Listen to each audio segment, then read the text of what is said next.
You've spent some time at elite level environments like Necker Island recently with Richard Branson. What do you think, like 2 or 3 traits or principles you've taken away from being in those environments? I mean, the first one is health and fitness. I think that was a big one. Another one is that you look after your things. People who look after their stuff typically are successful. Another big one is a lot of people don't believe in luck. Richard, I think he must have mentioned I'm lucky. One in every conversation that you have with him. We live in a world where we're able to control our own destiny. Do you have any frameworks for people listening on how to spot the patterns, not just in business, but like overall societal changes? I try and zoom out in everything. Try not to see things as a personal attack or something that's happening right now or something you've got to drastically change. It's a cycle, and your time will come around. You just have to be prepared.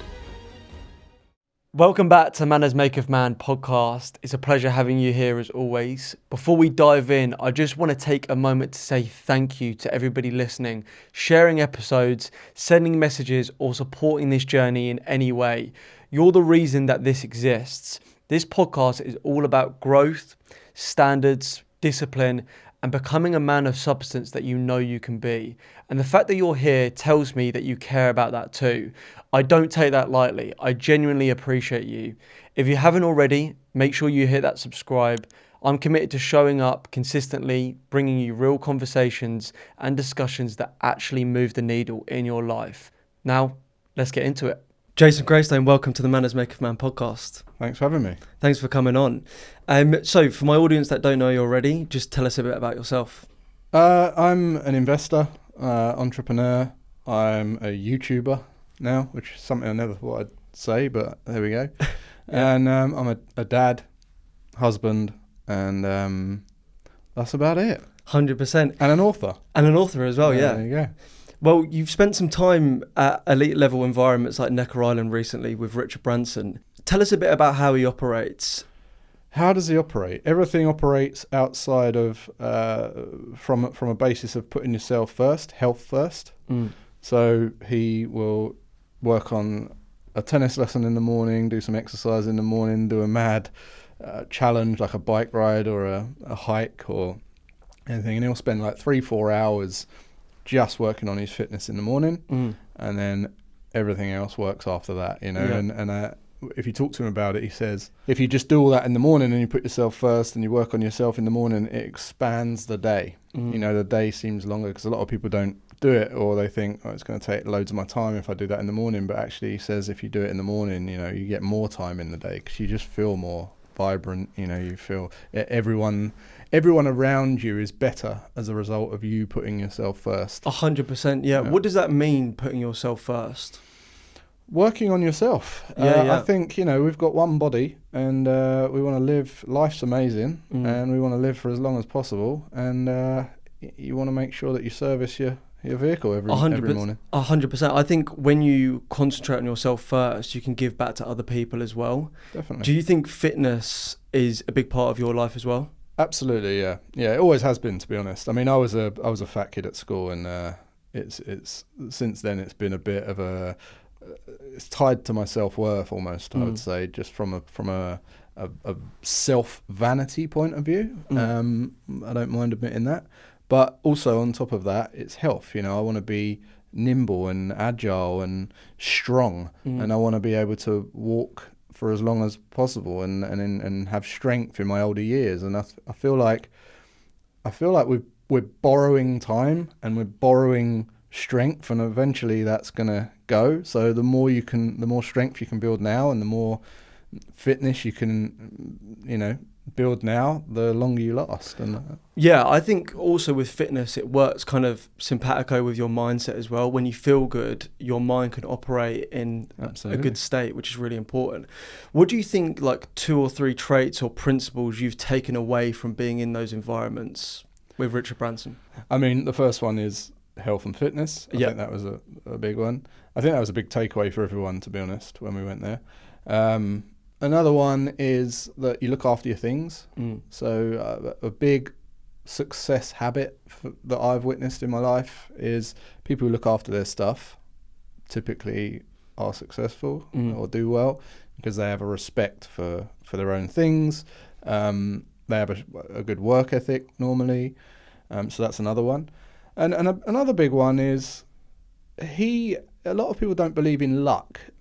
Richard, I think he must have mentioned I'm lucky about one in every conversation that you have with him. He'll attribute a lot of his success to luck. And I asked him about it. I said, you attribute a lot of your success to luck. Why is that? And really it's because we live in a world where we're able to really control our own destiny. We can build something that is we can reach lots of people, especially today. We've got our own platform to reach everyone in the world. We can appreciate the world in a way that we've never been able to do before, and it's just a great time. I think you're lucky to be alive today because you've got a lot of opportunity to make make an incredible life. I think you need to realise where the gift comes from. Like, it's not yours. Can you be like a vessel to help other people? Mm-hmm. Can you finish your life and give back to other people? That's what I think Richard Branson's done amazing. He does, yeah. He's great at it. He's not actually, a great business person. Yeah. He's just a guy who gets really passionate about an idea or some unjust in the world, something that's not quite right. He'll lose sleep over it. He'll maybe cry over it, this problem, and then he'll want to solve it. And he will go against and throw rocks at the enemies that do it bad. And he does that by getting on the front of a newspaper. And that's really his job. He's just a great marketer. And on top of that, he's an amazing delegator. He finds great people and he puts them in the roles, and he can do that very, very well. I've heard you talk about delegation before. How important is it to delegate? And what are some characteristics people can take away from this podcast to be good with those people? Delegation is absolutely the key to freedom.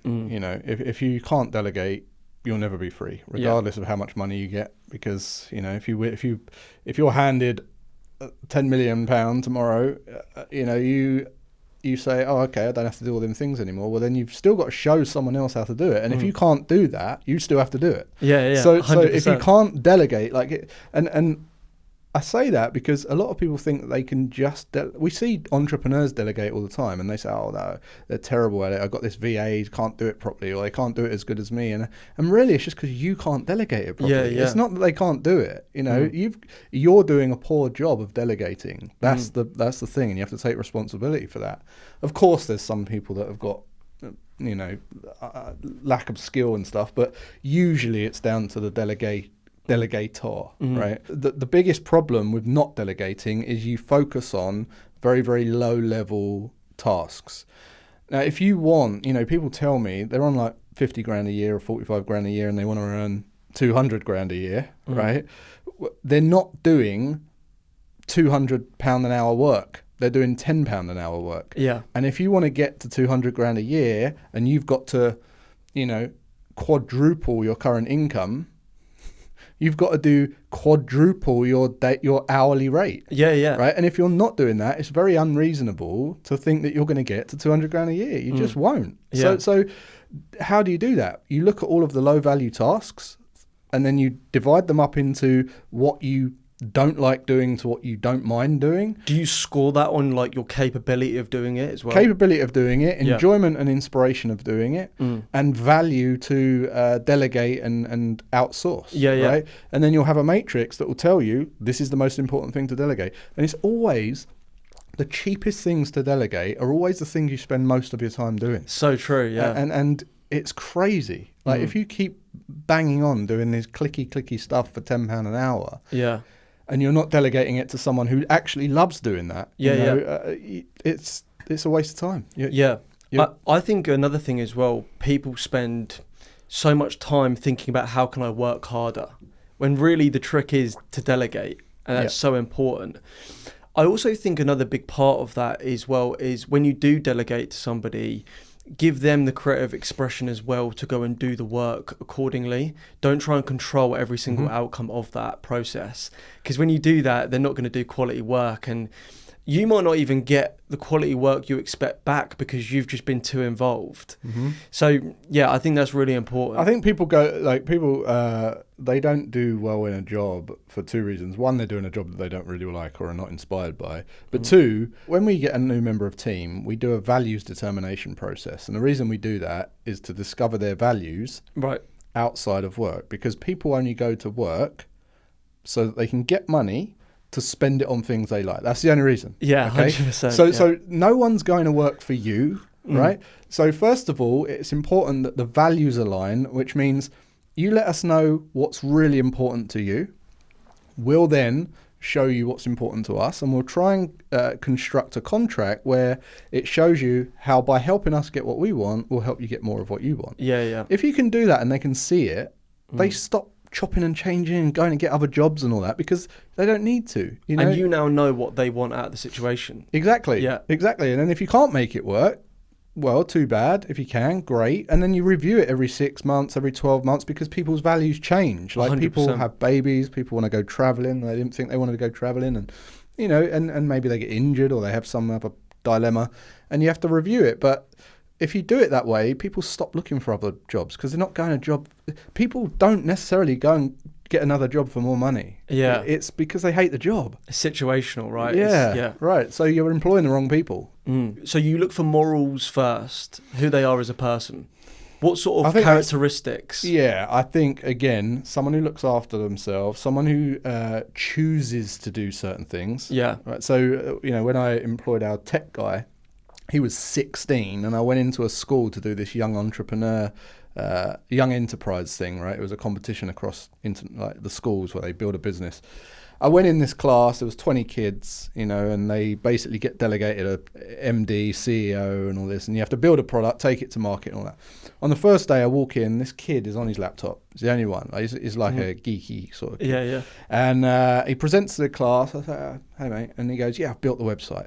He'd built the website. He'd done it at home. Yeah. You know, and as soon as you can see that they're taking initiative to do something because they enjoy it, that, you know, pull that's like worth molding and going, right, let's see what you can do, and let's see how we can help you get some money for this. And, you know, and it doesn't feel like work. I think that a big trap people fall into is they try and escape their job for financial freedom, but it's much easier to enjoy your job and make that feel free than it is to get financial freedom. Yeah. Right? So if you're trying to escape your job, you hate your job. So do something else, or make the job enjoyable. Delegate, automate, systemize. Make sure you're getting what you want. Maybe that's a conversation with the boss about time. It's usually time or mobility. It's not usually money. The money's a pressure because you're raising your lifestyle costs because you're so pissed off at your job. You get a break at the weekend, you want to go and treat yourself because you want to escape the job. Yeah. So you're spending all your money to try and elevate your life and make your life feel better. Whereas if work didn't feel like work, you wouldn't do that. You wouldn't do it, yeah. Right? I think it's a great point, because if every day feels like a play day, you're not really working. Exactly. Yeah, it's Right. really interesting. And that's the goal. You want to get to a point where you're just focused on a few things that you're inspired to do and you're good at, and it doesn't feel like work. If you can get to that point and you delegate and automate everything else, you're free. You don't want to retire at that point. You know, financial freedom is just how much time you could buy into the future if you needed to stop, if you become injured or you need to look after a loved one or something like that, right? So you've written a book, Always Free. What is the book about? What are you trying to teach people in the book? The book is about freedom. And from my experience, I've met people who are born into wealth and they've got loads of money and they could do whatever they want, go wherever they want, do whatever they want. Yet they develop drug addictions because they're depressed and they are lost. Yeah. They've got no sense of purpose. I think that's because they've got too much. Yeah. I think when you're at the bottom, you've got an opportunity to galvanize yourself into taking action. Yeah. I think when you've got it all, what are you living for? Like, what's the purpose of it? Well, exactly, right? But then I know people who are great at business and they churn in hundreds of thousands, millions a month in their business, but they've got no money because they have to do that every month. And they're on this hamster wheel of this monster that's churning through expenses and they're not free. Yeah. So good at business and you love your business, they're not free. Loads of money, they're not free. And then I know people who have kind of never really, they're really happy in themselves. They love themselves, they know who they are, and yet they've never really earned enough money to have the experiential freedom that they want in life. So then they become a bit resentful. They're usually the ones that have like midlife crisis or whatever. And that means that you can be really strong-minded and still not be free. So I'll tell a quick story because you mentioned Necker. I always talk about when I was 7 years old. I remember playing out with your friends. And when I was a kid, you got called in for bed when the streetlights came on, right? And it was like we're playing football, climbing trees, playing, whatever, kicking a ball against a thing, cycling on our bikes and all this. And when your parents call you in, you're like, when I'm an adult, no one's telling me what to do. I'll be free, But it's funny because when adults become adults, they move further and further away from freedom. They moved further and further away from who they were at 7, who was this kid who was inspired to do things and, and appreciated what they were doing every day.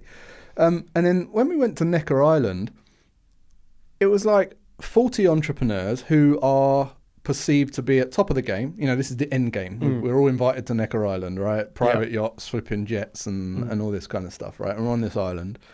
Al Barrett, who started Grenade. We had Dom, who started Runner. We had all these amazing people. And everyone had chose to spend their time and money to be on that island, to ride bikes, play tennis, climb rocks, dinner time stories, and early bedtimes, right? And I remember thinking, if this is the end game, and they could do anything in the world and they've chose to do this, then we've already had that in us. We already have that freedom available to us, right? So people should pat themselves on the back for a start because you're doing better than you think. And maybe what you're chasing isn't quite what you think it is. But second of all, it made me think, because I was talking to a lot of I've met so many entrepreneurs, so many successful entrepreneurs, and they have a load of money. They're anxious over the money. I got a message this morning from someone. He earns 250 grand a year. He hasn't got any money. He's got no freedom. He works 15 hours a day. And I met people who exited businesses who had 100 million in the bank, and they were just anxious with what, I need to invest it, but I don't want to let it out of my palm. And, am I going to get a good return? It's being dissolved in the bank, and they're putting too much into investments, and they're like trigger happy, and it's like, man, you're not free at all. And then they would ask me what my goals are, what my ambitions are, and all that. So I say none. I don't have any goals. No, I have none. I just want to sit home and tinker about in my house because I'm very happy. And you see something go off in their face. It's like, how? How are you that, right? So, go back to your question. I've discovered that freedom isn't just about money. It isn't just about having a strong mindset. And it isn't about loving your job and being able to travel the world and all that. It's having all of them. Yeah. Okay? And, mental freedom is the first one. If you're not mentally free and you don't know who you are and you don't know what goals you actually want that are truly aligned to who you are, your soul, you cannot then go into the vocation that you want and build a business that you want that's aligned with that. It should all be an extension of who you are. Yeah, because self-mastery comes first. Exactly. Because if it isn't, you're misaligned, you're trying to do something, but that's not truly you, and you'll have this inner voice telling you all the time, don't do that. Yeah. You don't want to do that. Stop doing that. You get imposter syndrome, you get fear, you get doubt, you get resentment and all this kind of stuff. So knowing who you are is like the first stepping stone. Mental freedom. And then if you can do if you know who you are, then you build a vocation around an extension of that. Yeah. Then you delegate and automate and systemize all the things so that you've got a mobile calendar. Your calendar's filled with things that you're inspired to do in your job. You're free, right? And then financial freedom is like the final piece in the puzzle where you manage your income in a way that buys assets that then allows you to have time off if you need to. Yeah, right? You've got the option to, like, I think it was Lord Sugar said, if you get hit by a bus, can you have somebody as good as you run your business behind the scenes? Right, exactly. Because then you can still have freedom within your life. Exactly. And always free is a slogan for what embodies that. Like, it's always free is being free in mind, movement and money. Yeah, 100%. I think with my life, I've really tried to have that as the key focus of freedom, to do the things that I want to do when I want to do it. I also saw a quote the other day, which is, you can't flex your inner peace on Instagram. And I thought it was great, because I was like, so true. Like, you can have this mindset of like materialistic items and showing off, but behind the scenes you might not be happy. Yeah. So I do completely agree. You need to be happy first. I think that's the key point. Do you think, obviously we've got a lot of men listening to this, do you think as a man happiness should be the thing you're striving for? Do you know what I think I personally think happiness is contentment. Yeah. Right? So there's two stages of life. And the problem with let's just take an example of someone who was on Necker, right? And I won't mention any names, but there was people there who look me in the eye and they say, what's your goals? And I tell them I've got no goals. And they're like, and you can tell that they want that. They want that, right? So you talk to them a bit, and what you kind of imagine is everyone's on this kind of train and they think one day it's just going to work out and I'm just going to gun for it until it works out. But they don't actually know what that means or because they haven't taken the time to figure out what they want. I ask people all the time, what does freedom mean? And they say, I just want to do what I want, where I want, with who I want, wherever I want. And I say, okay, what do you want? And they go, I don't know. Right? So how are you going to be free? Right? So you see these people and it's like they're on this train and every now and then the doors open and it stops and there's a station and it looks kind of beautiful, and then there's like a hot guy, a hot girl, whatever, and they, oh yeah, and they go, I won't get off here, I'm going to go for the next million or the next pay rise or the next thing, and I'll chase the next goal, right? And they go for the next one, again, and what happens is, or what tends to happen is, the train derails, and then the money's all over the floor, the relationships are all over the floor, they have to give away half their money to the relationships that broke up, and they think to themselves, this isn't really what I thought. And they think, I would have been happy getting off back there, right? That would have done me. Yeah. But the problem is, they're looking back at contentment in hindsight. They're saying, I would have been okay with that. You're never going to find contentment in hindsight. So the way that you find it is knowing when enough is enough before you get there. Yeah. So I was very, very fortunate to be in a situation when I was 19 where I got into my boss's car. And we used to have these great conversations on the way to work. And his name was George Turnbull. Shout out to George. And he said to me, what car do you want? And I said, I want a Lexus 200, IS 200. Back in the day, it was like the car to have. And he said, how much is it? And I said, £250 a month. And he was like, how much is it really though? And I said, well, what do you mean? And he said, well, like the tires, the wear and tear, the MOT, the fuel, the insurance, all this kind of stuff. And I said, I haven't got a clue. And he said, well, unless you've priced all that up to the penny, you haven't really considered having the car. It's just a dream that you want the car. You're just plucking this thing out of the air, right? And I thought, that's a really good point. So I went home, I penned it out, everything, all the costs. Yeah. And I took it in the next day and it was like 600 quid a month. And I was like, it's £600 a month. And he was like, so do you still want the car? And I was like, actually, I don't really value it at £600 a month. I don't want it anymore. And he said, but now you know exactly what you need in order to have that as a reality. And your subconscious is now like in preparation to go and get it. To get that, right? Sure. But I became fascinated with this and I went home over that weekend and I did my whole life. So I was like, right, what flat would I like? What would I spend on shopping? What about travel and how many holidays would I like a year? And maybe where would my flat be and what's the average purchase price there and the mortgage payments and the insurance? I went to town, I produced this big old spreadsheet. I took it into him and I was like, mate, look at this. And he was like, you don't want that. You just want that because so-and-so wants it. And I was like, fair point. So there's a few things that I'd put on there that weren't true to me. I was just chasing it, keep up with the Joneses. Keeping up with the Joneses, right? So I haven't really heard anybody break this down on a podcast before, but what does that mean? What does that look like? It means that you're injecting ideas into your mind of things that you think you want because other people want them. So we're giving it value, but it's not valuable to you. No, it's not going to affect your life in any way. It might give you temporary happiness. It might do. You know, some people love cars. Some people, I couldn't give a crap about cars. I got rid of all my cars in 2019. I don't even have a car. So what happened was I had this list that was a definitive itemized bill of what my dream life would cost, right? Sure.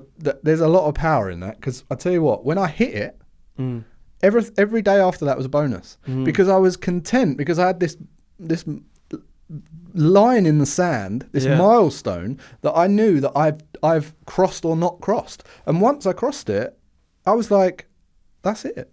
Anything after this is a bonus. You know? I think your life is a constant journey of kind of getting there, and you never really truly arrive. And I think when you look at it from that angle, you can enjoy the journey a lot more. And that's what I've tried to do at a young age, is just being able to enjoy these moments and like talking to great people. I think that's what's going to give me happiness in the end. I always talk about a quote Shia LaBeouf said, which was, I was always grabbing, I was always trying to get things out of life, and it'd always find a way to like run away. But if he looks back now, when he's older, and realised, actually, if I spent my time giving back to people, I might have lived my life in a different way. Yeah. I never overlooked that piece of advice, because I'm like, if I can just give back to people, I think it will give me happiness in the end. It does. So that's, going back to your original question, there are two stages. You're either going towards what will make you happy, and knowing when enough is enough, or you are beyond that point, and you're either happy and content, or you've missed it. You've missed the stop, and now you're just chasing, and before you know it, you're going to get a health scare, you're going to get a money problem, you're going to get some kind of horrible thing happen, and you'll be too late. It'll be too late, yeah. But yeah, you're absolutely right. I think you have to evaluate and know what it is that you want in order to have any level of happiness. Otherwise, you're just doing things to please and appease other people, and you might get a lot of resentment later down the line for doing that. 100%. For young entrepreneurs listening to this, they're trying to scale right now. What one key decision or like mindset shift would you tell them to make to get to that next level? Honestly, stop looking up to people. Yeah. So don't look up to people, because a lot of that on Instagram is a load of rubbish. It's a lot. I think we're always catching up with the idea from being at school. We look up to our teachers, and then you see your teacher walk into the supermarket and you're like, that's Mr. Andrews walking into the supermarket, picking up like a pint of grapes or an apple. It's like, he's a human too.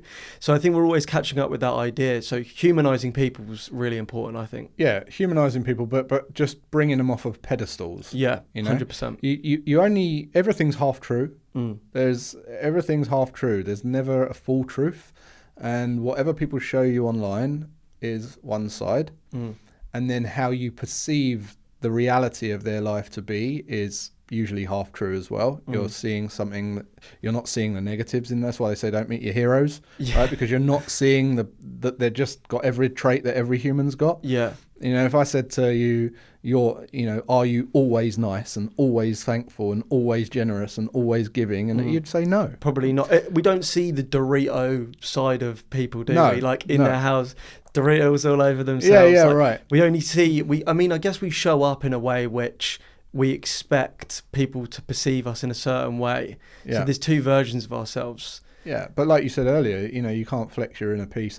I think it's very easy to have a fantasy and be infatuated with the idea of what someone's life might be better by, right? Might be better than yours by.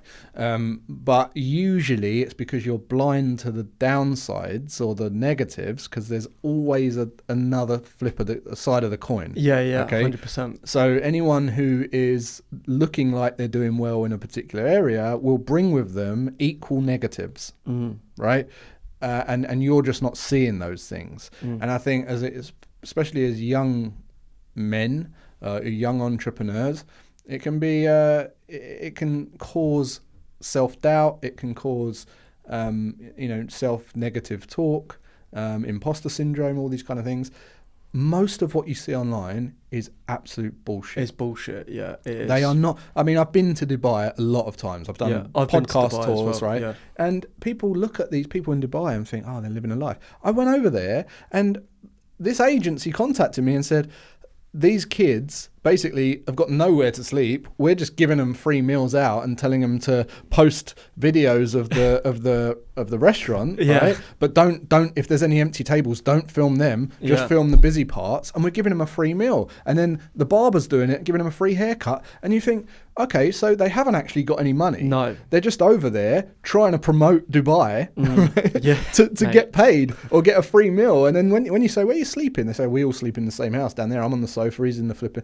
And it's like, wow, it's just an illusion. It is an illusion, yeah. You need to see between them lines to know how people really operate. Do you know, it's funny because I've spoken to a few people about this. When I went to Dubai, I found that I was talking to quite a few different people, you know, as you do, like if you're on a night out or something, and I felt this like vaporous, very arrogant attitude with a lot of people that I met. And I know there's like that stigma of Dubai and people went, well, I didn't really experience that. But for me, I feel like being from the UK, if we had like a chin wag with each other and we're talking about different subjects and we disagree, we can actually have a conversation and hopefully we don't punch each other. Hopefully. And a debate. And a debate, 100%. Whereas in Dubai, because there's no like repercussions and they can get away with it, they say the most outrageous stuff. And I'm like, how are you saying that right now? It's because they know they can get away with it. So I think people don't see that side of things. Yeah. Yeah. But try and so ask yourself, you know, what's the other side of this? What am I not seeing? And I mean, just get off of social media. Get off of Instagram. If you're working on your business, it's very simple. You to create a great product that is the best product and it gets a result for someone. Yeah. And then you go and serve someone with it, and then you tell them to tell someone else, and then you tell them to tell someone else, and then people want what other people want, and then you put some marketing behind it, and then you shine a light on the people you got a result for, and they get you more business. And it's really simple. Business is very, very simple if you just focus on a good product. And that seems to be what people would like. It's dying. There are no good products. It's half-assed AI crap. If you was to put in order 1 to 3, marketing, sales, product, what goes 1, what goes 3, what goes 2? Absolutely, product first. I think product. Well, it depends what way you look at it. So marketing as a personal brand, as someone who embodies what they say they do, and they live the piece. You know, they've actually served people. They've got some results. They've had some real lived experiences that AI can't. Sure. That to a degree is marketing. If you're sharing those stories and that experience online, that's a great way to market if you've got a personal brand. But then the product has to be great. You have to be able to have a product which is a framework that is unique to you, that you genuinely can get people results for, or it provides a great service to someone and it is a fantastic product. You know, I was just in Lululemon, right? Right, yeah. And the quick kind of thing is, it's very expensive, it's overpriced. You feel the quality of that. It's a really good quality. It's amazing. Yeah. Like Lululemon is probably the best clothing I've ever worn. Wow. Right? Okay. Honestly, I might go there after this. It's incredible. Yeah. And then all of a sudden, it's not expensive because it's just amazing. And it's valuable. Yeah. Valuable, comfortable. It washes well. It's just incredible stuff. They focus on a good product. Yeah. 100%. And they're renowned for that. They're renowned for putting a lot of detail into the comfort of their black female leggings and things like that. Right. So. Good product, make the best sandwich in the world, and people buy the sandwich. And they'll come back. They'll queue up, and then they'll tell other people to go and eat that sandwich, and that is as simple as that. Yeah, 100%. I do completely agree. I think product comes first. I mean, everything that I focus on within my business is creating an outstanding product. And I think that will always be the case. And Richard Branson as well. Yeah. Sorry to cut you, but, no, you're right. That's all he's ever done. Yeah. Is focus on a good product. A product that is frustrating in the marketplace. He solves the problem. It's a beautiful service. You know, he told me, I mean, he goes above and beyond to the detriment of bottom line profit, which I think is a great thing to do, because eventually then you can just charge more and more and people don't care paying the extra, right? So one of the things he told us on Necker was he had these like little, they're really heavy, like stainless steel salt and pepper pots on the tray. Yeah. It's not price efficient to do that, right? But he done it, and people started nicking them, right? So all he did was in the bottom, he just put pinched from Virgin Airlines, and he just still let them do it, you know. Yeah. So things like that just go so far. Yeah, business, it does. you know? It's the little touches of everything, right? It's really important. And again, there was a study done on the Royal Mail, the postal service, of like how they could make this, how customers valued the Royal Mail or the postal service, and it turns out that they don't really perceive the Royal Mail or the postal service to be good or bad. They just focus on their postman. So it can be like the terriblest service in the world, but if the postman says, "Oh, I saw you weren't in, so I dropped it behind your thing," they think the Royal Mail's amazing. But it can also be the most brilliant business in the world, but if your postman's a dickhead, they think the Royal Mail's horrible. So That's so true. So the product is the postman. You know? If you had to start again, £1,000 on the table, you're a young entrepreneur, what would the first 30 days look like step by step for you? I would know myself and know what I enjoy doing. I would go and look at people's struggles and problems, and I would observe what they are specifically struggling with. I always, when you say things like that, I immediately imagine myself on an island with 500 people. Right, and no one's got any money, or they've got very limited money, and it's all kind of barter, service for service. So I just look at what people's problems are. I see if there's something that I would love to serve people doing, that I'm good at, that I've got results in myself, and I'm inspired to teach or serve someone with. And I would then package up a process. I wouldn't just say, I'll cut your hair, or I will build your house, or whatever. I would package up a product so that it can't be compared to any other person providing that service. It's unique within itself. Yeah. So like, if I was to cut their hair, I would be like, okay, well, what does everyone hate about having their hair cut? This is a problem that I think this is a key that entrepreneurs miss. They focus on trying to be the best, but they don't focus on what people hate about you. So if you have, so there's something you hate about every service. The fact that I come up to Lululemon means I have to come into London. I hate that. Right? I have to go in a shop with loads of people. I hate that. When you get your hair cut, or you have builders in your house, you want the building done, you love the building, but you hate having builders in your house. Because it's messy, and they're noisy, and they're annoying, right? When you get your hair cut, you hate the itch in your t-shirt, and you can't even wear the same t-shirt again because you wash it and it's still itchy when you put it on the next time, right? You know. 100%. So what do people hate about this service? And then solve that, right? So if I was going to cut someone's hair, I'd be like, right, I offer the no neck itch, like the no neck itch service. Like, it's guaranteed. You don't get, like, we don't get one hair in your t-shirt. You can literally have your hair cut, get on a flight, and be comfortable on a plane. And I would kind of solve those problems. Immediately you become unique. Immediately you can't be compared to on price. Because it's not just a haircut; it's a guaranteed neck itch thing. There's no, and all these little things that you could package up to make it the best service. Then you dominate your own little marketplace. You don't need to reinvent the wheel. You don't reinvent the wheel, but then you don't negotiate on price. You get the best clients. You don't have to compete. You don't race to the bottom with the going rate and all that kind of stuff, and you actually have a profit. The amount of people that tell me that you can't price it that expensive, you'll lose the job. Well, okay, what are you doing it for? Are you doing it just to have a job? Like, or do you want to actually grow this thing? Because you need profit for that. I hate to tell you. 100%. I think that's really good advice. If we project forward 3 to 5 years, what changes do you think will feel inevitable if we was to look at AI? I think at the moment, everyone is an expert in everything immediately. 100%. We spoke about that before. Yeah, the podcast. Right. But the problem is it's surface level, flaky crap. You can fake that for a little while and you can blag it for a little bit, but eventually it's going to come out in the wash. People want lived experiences. They want to see that someone actually embodies what they teach and what they do, and they're a living, breathing example of the result that they want, and they're also going to want a service that transforms them in a way that AI can't do. So I'll give you an example. Information's pretty much pointless.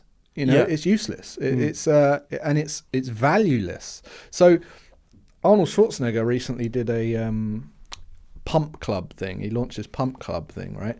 And it's basically a nutrition workout and all this kind of an app and all this, right? Nothing you can't get on ChatGPT. Exactly. Right? But because it's Arnold Schwarzenegger and he's got his personal lived experience behind it, you will buy it because he does it. Right? So it's something that people will buy into instead of going to ChatGPT, right? So it holds weight. The same way as I pay my personal trainer to come around 4 days a week, not because I don't know what workouts to do or the exercises or how to have good form or what to eat and all that, right? It's because I just want him to go, yes, you're doing that right. Push this little elbow out a bit. Push, I just want him to kick my butt. Is it the accountability thing? Yeah. It's implementation. So people will pay for implementation from someone who is living, breathing, has got lived experiences, has got results for people before, and they want what other people want, and they'll pay you to do that, right? Yeah. Which is why it's so important to cut through the noise of AI by, one, being congruent and actually doing what you've done yourself, not just jumping on some quick AI flipping consultant trend. Two, you actually get results for people. You don't just create a course that's 47 hours long, 800 modules. You actually just go, right, we get you this result in 21 days. So it's specific and it's measurable. It's measurable, right? And we do it together, and you get my templates and you get my accountability and the community and all this mixed community with it as well. And it becomes this thing that you can't compare to AI. You can't go on ChatGPT. And you can walk away at the end of it as a consumer and you get the result that you want. Exactly that. I also think another thing for me, obviously I'm big in AI right now. I think one of the biggest trends of this year and 2027 is going to be in-person events. I think we're going to have a clutter of AI content come in. And like you said, I agree. I think your personal brand and your authority and what you're good at talking about, that's going to come into fruition more. I think the people that we recognize, I think they're going to go higher up in the pecking order. And I think it's purely going to be because we know them, like there's parasocial relationships there. That's it, parasocial. How important do you think it is with the AI thing coming in now to build a personal brand? I think it's the most important, because you're just going to get lost. You will be... the way that you're going to survive AI is to have communities, camaraderie, and have people together doing challenges and real things happening, because you can read all the information on ChatGPT or AI as you like, but you won't believe it or do it until you can actually see someone with a lived experience do it and hold your hand for it and hold you accountable for it, right? So that's what's going to win and I'm specifically talking about, I'm not talking about all businesses, but I'm talking about information products, coaching, all that kind of stuff. If you want to stand out, you need to be doing that. The other problem with AI is everyone's becoming a little too obsessed with outsourcing everything to AI, right? Sure. And there is a problem with that, because let's just say that you've got a doorman on your door, right? And you run a hotel. I just went into the Montclair Hotel to use the toilet, and he lets me in. He's very kind, very nice to me.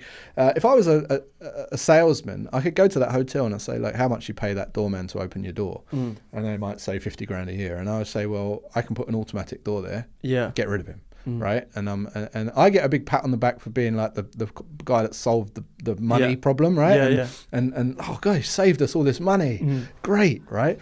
But what you don't see is the loss of revenue as a result of getting rid of that guy, right? Because now the guy's not there. There's a homeless person in the thing and not being told to move on, or there's the repeat customers that have been going there for years that they say, let me grab your coat, or I saved this for you because I knew, you wanted one of these next time you came, or whatever it is. So suddenly your ideal clients start to fade away, your usual clients start to fade away, it looks a bit run down, you don't have a personal touch, and the revenue comes down. But you've saved a few quid on a door. And also it's kind of too late to go back. Too late. You're back at square one. It's really interesting. So I see that happening on a mass scale with AI. Everyone's obsessed with bottom line.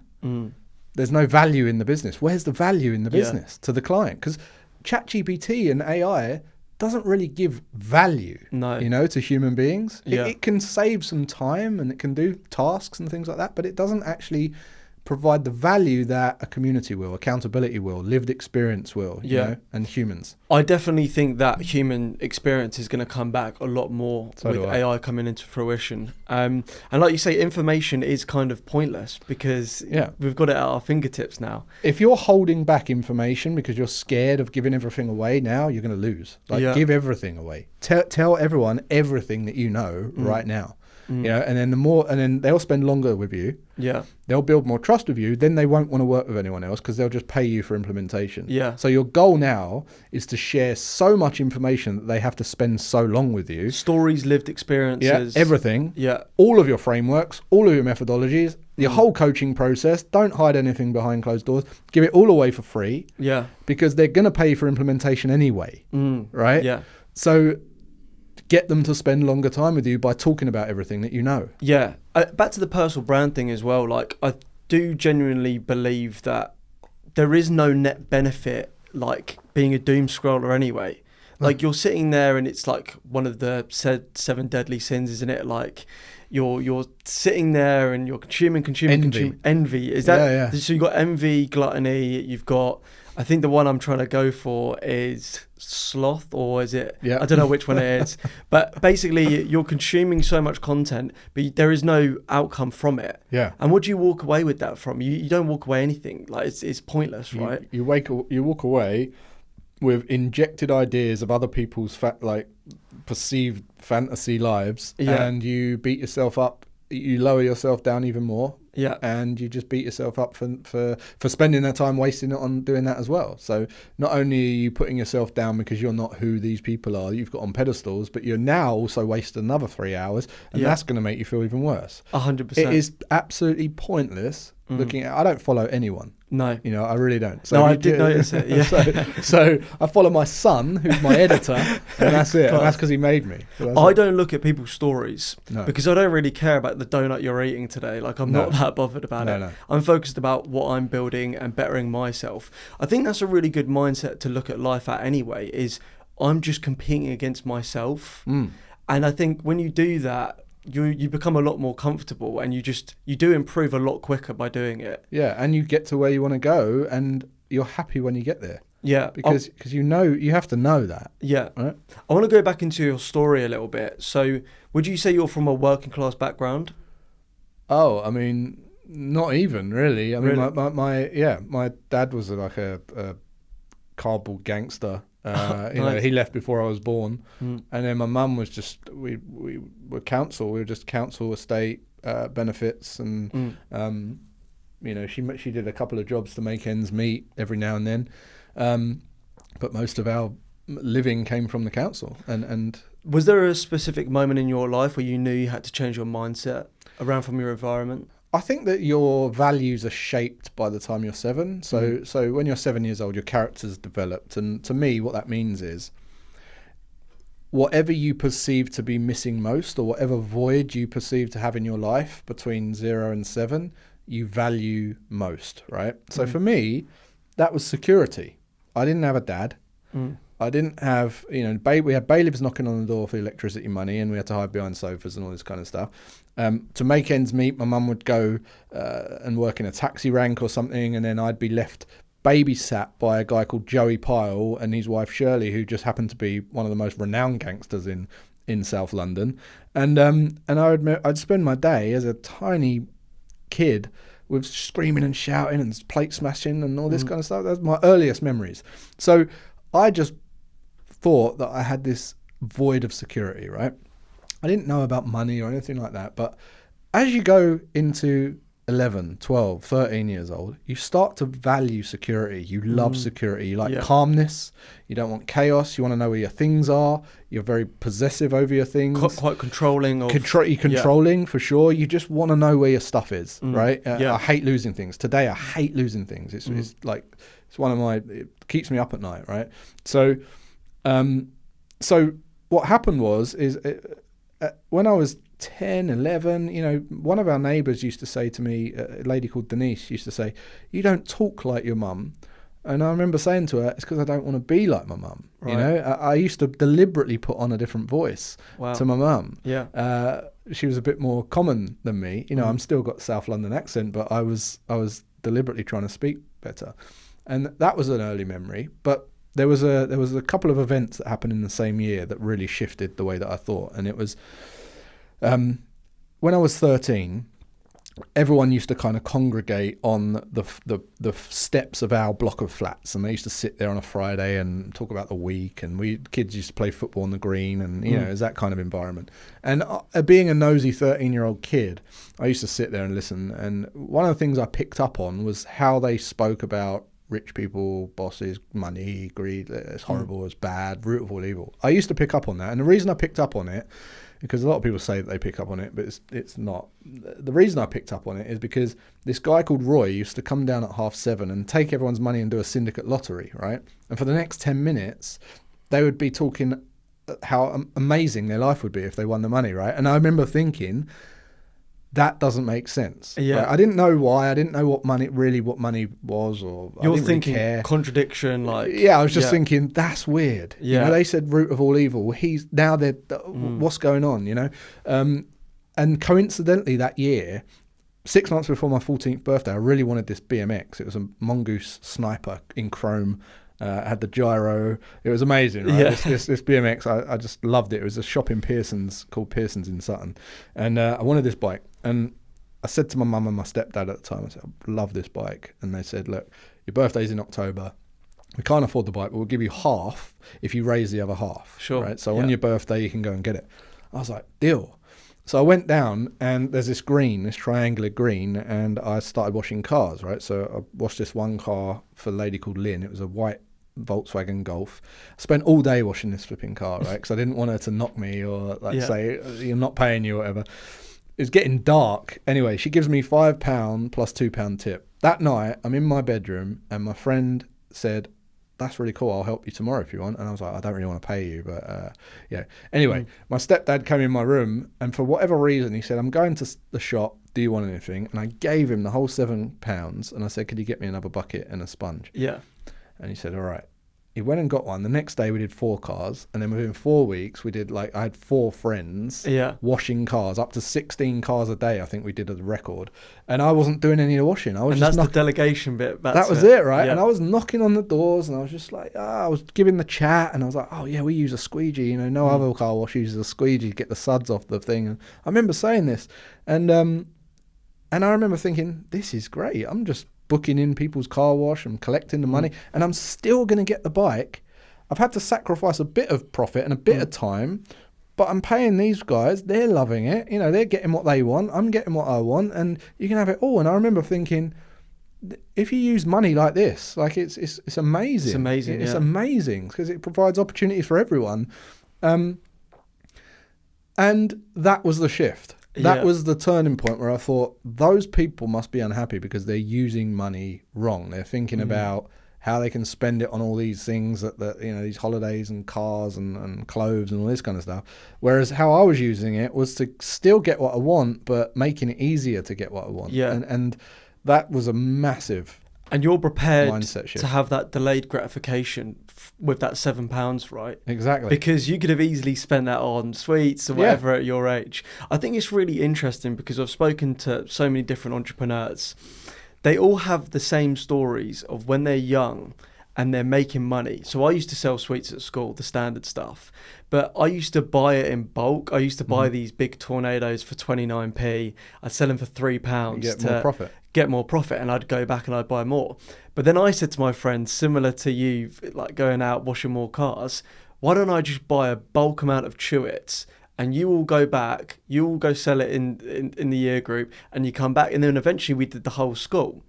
And I remember I got detention, and I said to the teacher, well, you're not providing anything in the tuck shop for us to have sweets. Kids want sweets. Why don't you let me do all the sweet selling? The teacher let me get away with it. Then the principal found out, and they weren't very happy. They shut it all down.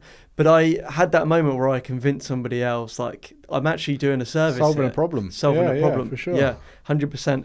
So you've talked a lot in your content about like living an inspired life. What does that look like on a bad day for you?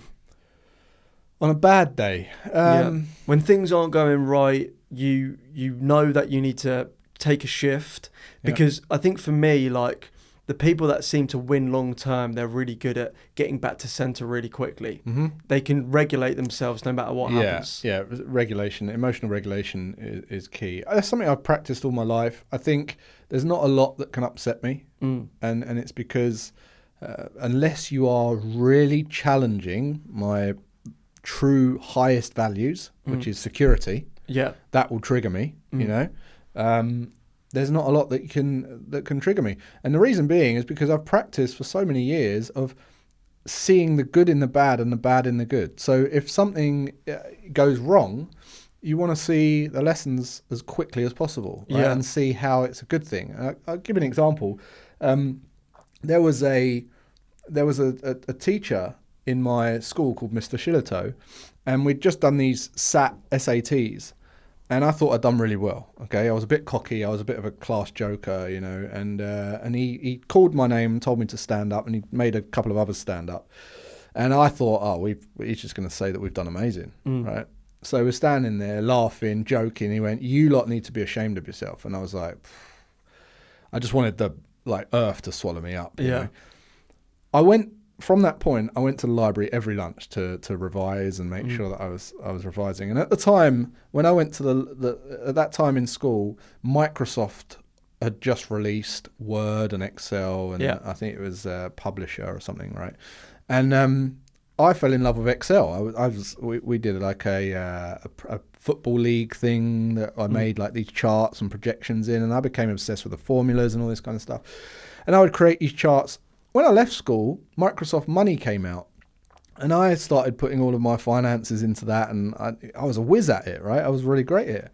Then I went on to Google Sheets, and all that, you know, it's developed into time where I've created programs and spreadsheets that have allowed me to become financially free, to scale businesses, to exit businesses, I've helped develop tools in Excel that have helped other people become financially free. You know, I'm a great analyst in the stock market because of this. And now, at the time when he said that, I would have thought that was the worst moment in the world. Now I look back and I think that was the best thing. You know, if it wasn't for that happening, I would not have the life I've got. I think that's such a good point, because even like trauma when you're younger, if you can recognize the trauma and think, actually, what is that galvanized me into taking action more in my life to make me better? There's always a plus side. I think there's a great saying that the definition of wisdom is how quickly you can see the good and bad in a split second. Love basically. That. And to put that into context, imagine you come home one day and you see your partner cheating on you, right? And you think that's the worst thing in the world at that point. You're the victim. You know, it happened to you. Then you have a fear of going dating. You have a trust issue with someone, and then 20 years down the line, I bump into you in the high street and I say, you know, when that happened back then, you know, 20 years ago, was that the worst thing that happened? You're probably going to go, that was the best thing that ever happened, because I've met this person, we had these kids, we've traveled the world, done these experiences, right? So it went from the worst thing in the world to the best thing in the world. It was just a thing. And it took you 20 years to see the good, right? So imagine if it just took you 5 minutes. You know, the fact that it took you 20 years is a complete inefficiency. It's very inefficient. Yeah. So you're not letting emotions control you. Just seeing the good in the bad and the bad in the good. So when you're, like we were talking about earlier, you're infatuated with something, there's something bad that you're not seeing about that. There's some other side to that you're not seeing. Try and see it, because you'll become, either get too cocky with something on a business. You know, there's I see in a lot of communities where one person goes into self-development, they've been married for a long time, they want to start this business, they're excited about it, and their wife is like, have you thought about this? You know, are you sure about this? And they're like, oh, don't rain on my parade, you know, she's negative, I want to get away from negative people, and they divorce and all this shit. And it's like, she's just trying to ground you to help you see things that you haven't seen, because you're away with the fairies, right? And when you can appreciate that, you have a great relationship. Yeah. You know, your partner is there to challenge you, you know, and praise you and reprimand you at the same time. And if you can appreciate that and stop fighting it or seeing it as, I only want to surround myself with positive people, well, you'll end up getting fat and complacent if you do that, right?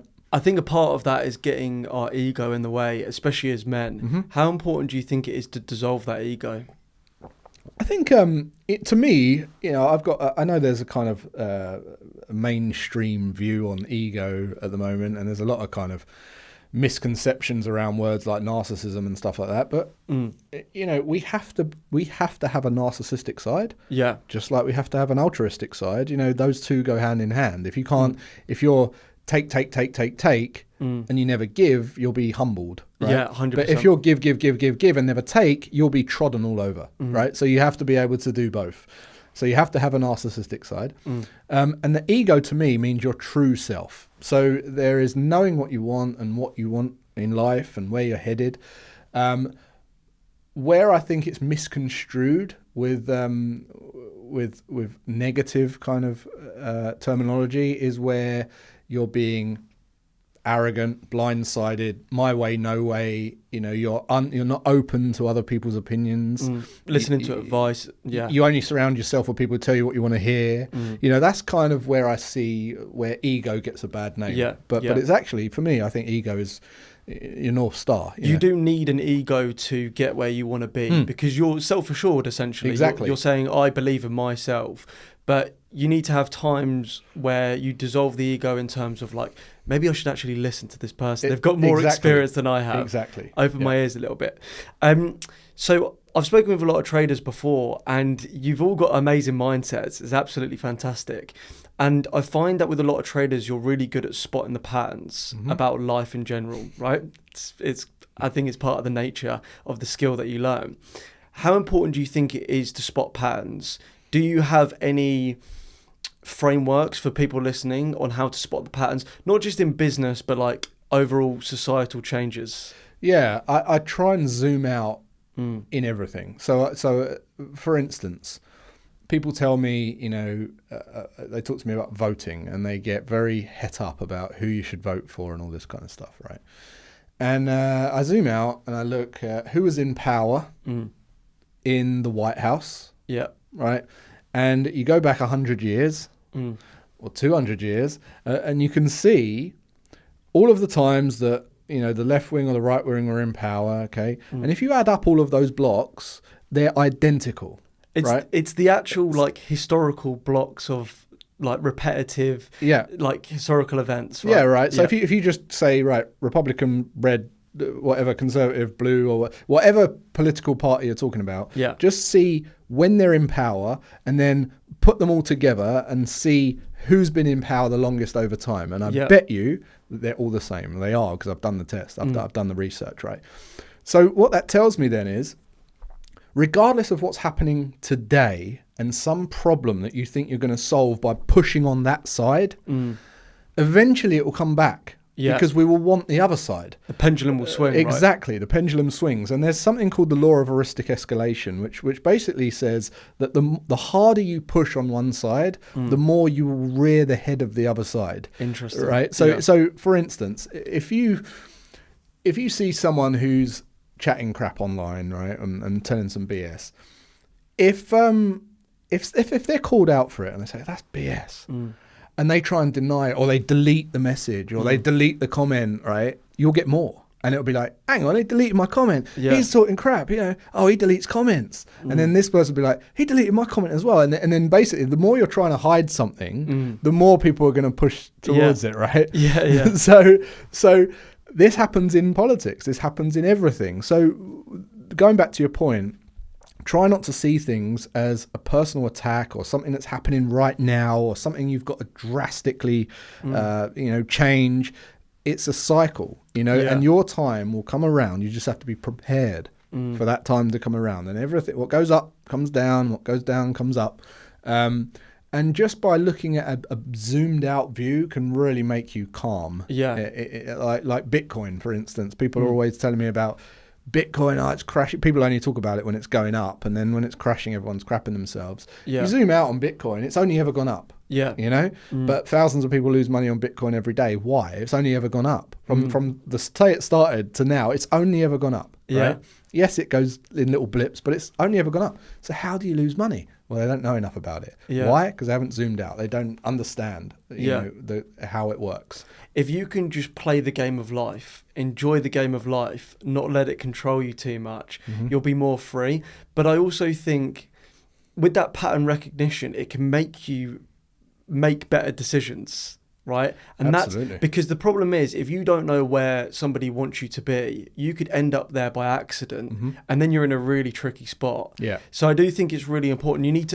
Life is serious. You need to learn about the world, because if you don't, you're just going to be a casualty of the war that's going on. You know, if you go to the gym, yes, you're going to go through pain, but if you don't go to the gym, you're going to go through the pain of being weak and not feeling good about yourself. So it is just about embracing that and just getting on with it. Yeah, and it stops you having knee-jerk reactions as well. You know, you don't drastically over-exaggerate in things, and you're just more of a calm, poised person. But I think you're right. You do have to. I think I mentioned this to you earlier, but you talk to people who have this kind of go with the flow attitude, right? That's great, and you can be chilled. But what you typically find is those people are not happy. They're not where they want to be. They become resentful. They become anxious because they're passengers of life happening to them. Oh, I'll just do whatever. Oh, okay. Well, what, you're just floating around in the wind.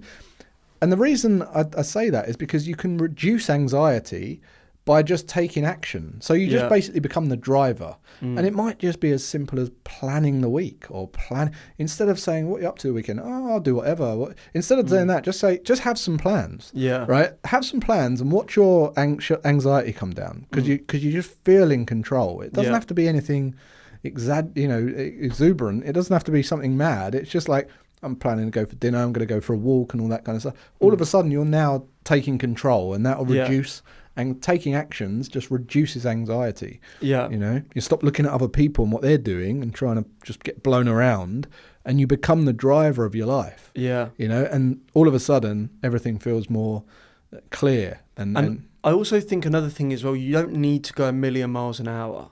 Like, I think being in a generation of comparison, we always constantly look at what they've got, and they've just made this £1 million at this young age. But I think just slowing things down a bit and just taking your time. And I also think you can easily jump over stuff and miss out key lessons by shortcutting life. Yeah. I don't want to shortcut life. I want to have the full experience of the pain, the hurt, the hard times, because it's going to make me into the man that I want to become. Do you think your definition of success has changed since being 44 now?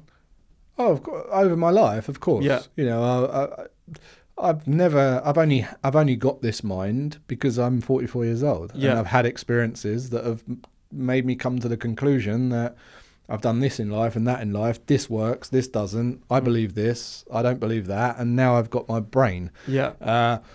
In hindsight, success is contentment and just knowing when enough is enough and being happy and not chasing for the sake of chasing and putting unnecessary stress on yourself. But success to me back in the day has been a lot of things. It's been trying to be a good dad when I found out I was going to have a kid, you know, and not being ready for that. And then it was making enough money to be comfortable and, feeling some self-worth of like, I'm bringing something to the table, and that's success. And how old were you when you had your first child?